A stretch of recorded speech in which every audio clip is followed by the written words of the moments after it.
guys, it's Reagan and welcome back to another video. Today's video is officially my first TBR of the year. That's right, today I'm going to be chatting through all the books I hope to read for the month of January. I'm not gonna lie, I feel all over the place in regards to what I feel like reading. I know I want to read a lot, like I'm very motivated to read, but I can't quite zero in on my mood. That being said, I tried to pull off just a bunch of books from a variety of different genres that felt relatively interesting to me, but don't be surprised if by the time you get to my wrap up, my TBR has completely changed. But without further ado, let's go ahead and dive right in. The first book I'm going to talk about is actually the book club book for Monica and I's podcast. But if you haven't heard, Monica and I do have a podcast. We started it late last year. It's called Cozy Club. And on this podcast, we basically just chat about all of our favorite cozy things, from books, movies, to TV show, to just general life experience. I'll leave a link down below if you guys are interested in learning more about it. But we do have a book club. We have a bi-monthly book club on there. And the first book we're going to be discussing in early February is The Thursday Murder Club by Richard Osman. And this is basically set in a peaceful retirement village. And a group of friends basically meet up every single Thursday to try to solve unsolved murders. One day though, a brutal murder actually happens on their doorstep, so they begin to work together to try to solve this case. I've heard great things about this. This is also the first book to a series. I read some cozy murder mystery series last year and really enjoyed them, so I want to kind of continue that trend into 2023. I'm also really excited to kind of chat more in depth about this book with Monica again on our podcast, but that is the first book that is on my TBR. Next couple of books that are on my list are all Brandon Sanderson releases. The first book I'm going to be chatting about is Tress of the Emerald Sea, which is Brandon Sanderson's secret project book 1. And if you're not familiar, Brandon Sanderson essentially announced that he wrote an extra 4 books, and he decided to package them all together, these 4 secret projects, and release them quarterly throughout the year of 2023. With this announcement, he also released a Kickstarter, which allowed you to kind of get early access to these books and special edition hardcovers.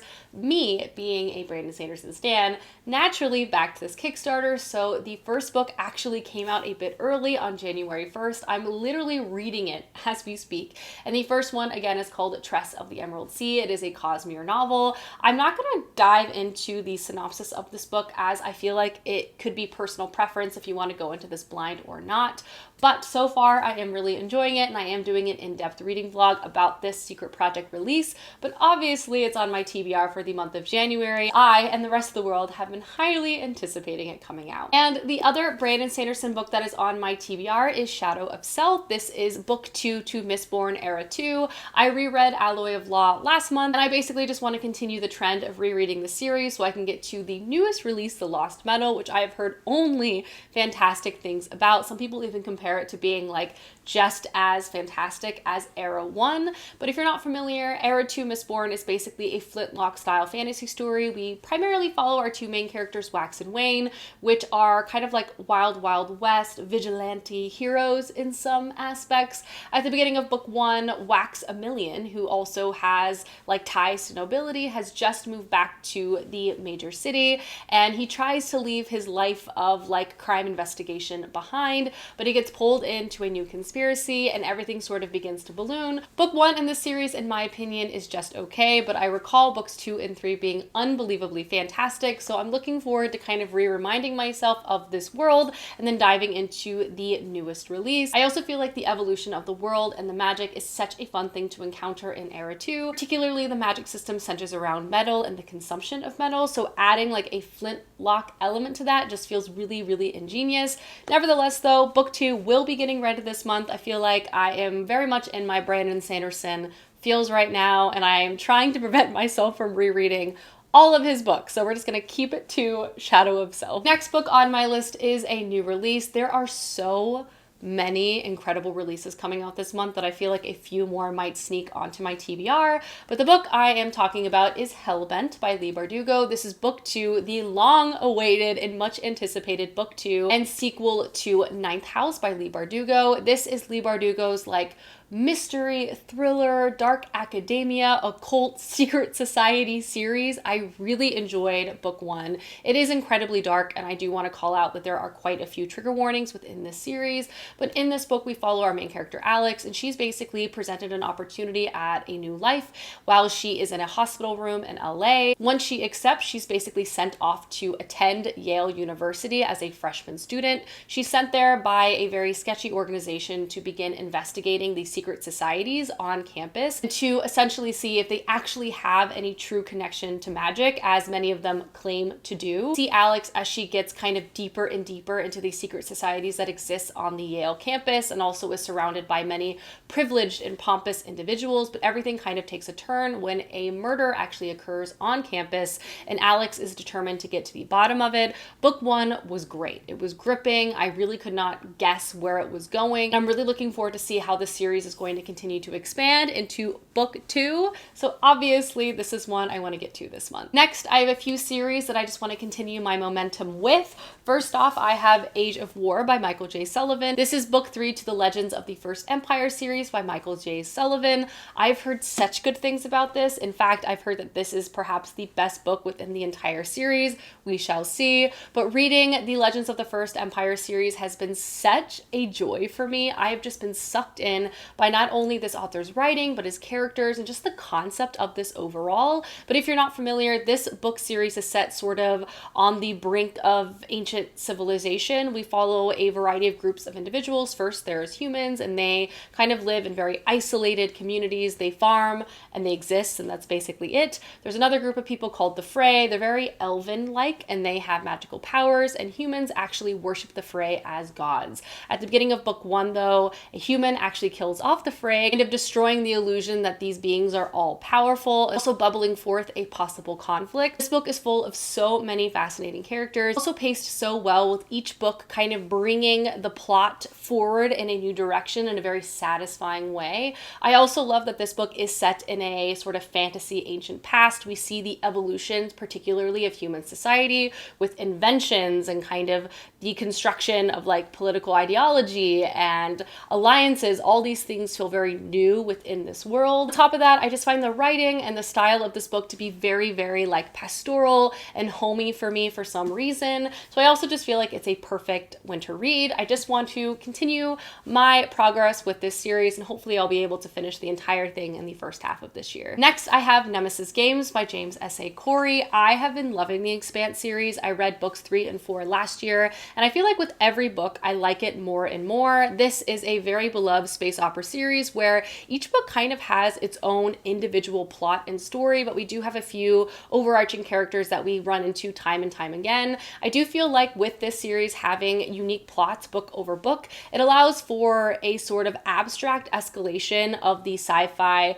plot with technology and just like larger concepts, but it keeps the series very, very fresh. It also limits the fatigue that I feel like I sometimes run into in these very long series, especially centering characters like James Holden. I feel like if the series only had James Holden, which is our kind of primary main character, I would be tired of it. But if you're not familiar, this is a space opera series set in our near future, and humanity has sort of expanded beyond the reaches of Earth. They have moved to Mars, the moon, as well as a system of space stations called the Belt. Governments have kind of evolved in all of these places, and everyone basically does not like each other in any way, shape, or form. In book one, things really hit the fan, and conflict and all sorts of things are basically escalated very, very quickly and explored through many different points of views and angles through each of the books I've read so far. I've heard fantastic things about book 5, and that it may even be the most explosive book of the series yet. The thing about this series, if you want something that is so plot forward you can't put it down, the Expanse series is for you, and I'm really, really looking forward to it. The next book that is on my list is Bunny by Mona Awad. This is a book I felt like I saw everywhere in 2022. It's also very divisive. I feel like people love it or hate it, but I do also feel like I saw it quite a few times on many like top books of 2022 lists by reviewers that I personally have very similar taste to. This book has so many different genre tags. It has horror, contemporary, thriller, fantasy, adult, magical realism, and it's sort of, I think, presented to us as a dark academia story following a variety of like young female students at a very prestigious university, but apparently it takes a turn, and apparently it is a wild ride. I personally personally don't really want to know too much going into this book outside of those like just high level concepts, if that makes sense. I know I love dark academia and I love watching situations sort of spiral out of control, and apparently that is what this book is. This is a book I also hope to vlog, so I guess stay tuned. The next book that is on my list is The Library at Mount Char. This was a book that Clay actually picked out for me near the tail end of last year, and I really want to just make sure to prioritize all 5 of those books going throughout 2023. I'm curious to see, one, how I feel about them, but also he picked them out for me with such care that I just want to make sure I prioritize getting to them. That being said, this book sounds like a very strange fantasy story, which on paper, I always seem to enjoy. And in the story, it centers our main character, Carolyn, and she knows that she is a bit odd. She has spent her entire existence locked away in a place called the Infinite Library, forced to study at the feet of someone she's pretty sure is God. At the beginning of the story, though, she's sent to Earth with a very strange task. That is to basically convince this very normal guy, Steve, to come with her to the Infinite Library. She bribes him with $327,000 and a pair of red rubber galoshes. And from there, he basically finds himself swept up in this war between incredibly powerful forces that he himself can barely comprehend. Just the concept of this book really calls out to me. Again, it seems very strange and peculiar, and I'm hoping has a very like lyrical and rich writing style. I'm very intrigued by this. I feel like this could be like a new favorite. I'm also kind of drawn to fantasy standalones at the moment as well, so this is also on my TBR. The last 2 books that are on my list are 2 literary fiction options that I'm really looking forward to. First is Exit West by Mohsin Hamid. And this is a book that is just honestly beloved. I've only heard great things about this. It's also not very long, so I feel like it could be a great book to sort of jumpstart my reading for the year. That being said though, the concept of this just utterly calls out to me. It sounds amazing. It is a literary fiction story with elements of magical realism. It is a story set in a country on the brink of civil war. Follow 2 young people who very quickly fall in love with each other. As the violence begins to escalate in their home, they also begin to hear whispers of doors that for a price can whisk people away to a whole new place and a whole new world. And they decide to gamble on this and travel through a door together. Exit West follows these remarkable characters as they emerge into an alien and uncertain future, struggling to hold on to each other, to their past, and to the very sense of who they are. Said to be profoundly intimate and powerfully inventive, and I feel like I'm gonna love this book so much. It just sounds like an absolute knockout. Speaking of magical and beautifully written literary fiction stories, the last book I want to get to is When We Were Birds by Anyana Lloyd Banwo. This is a book I picked up about midway through last year, and it just sounds unbelievably delightful. This is a mythic love story set in Trinidad, following 2 unlikely individuals as they meet and fall in love and are kind of pulled by the strings of fate. The first main character we follow is Yehide, and she has grown up on a house on a hill for her entire life under the watchful eye of her mother. But at the beginning of this book, though, her mother is dying, leaving the family legacy to pass on to Yehide, and that is that she is responsible for helping shepherd all of the city's souls into the afterlife. But after years of suffering under her mother's neglect, Yehide is looking for a way out. The other character we follow is Darwin, and he was raised in the countryside by a very devout mother, but at the beginning of the story, though, in efforts of being able to provide for himself and his mother, he basically has to swear off some tenets of the very religion he was grown up in and taking a job in grave digging. And these 2 characters actually meet outside of the gates of a cemetery where the dead are said to lie in uneasy graves. A reckoning of fate brings these 2 people together. This book is said to be lush and just full of such stunning writing, very imaginative. Just in general, it just really sounds like a story I will love. I love romance. I love beautiful, heavy on the metaphor writing. And this is also actually a debut by this author as well. Alrighty guys, those are all the books I hope to read in the month of January. Again, I feel like this list definitely has an opportunity to expand, but I tried to keep it to like 11 books at least for this video. There's only one way to find out. I hope you guys enjoyed this video. Please let me know down below some books you hope to get to this month, as I would love to know, and I will see you soon with another video soon. Goodbye!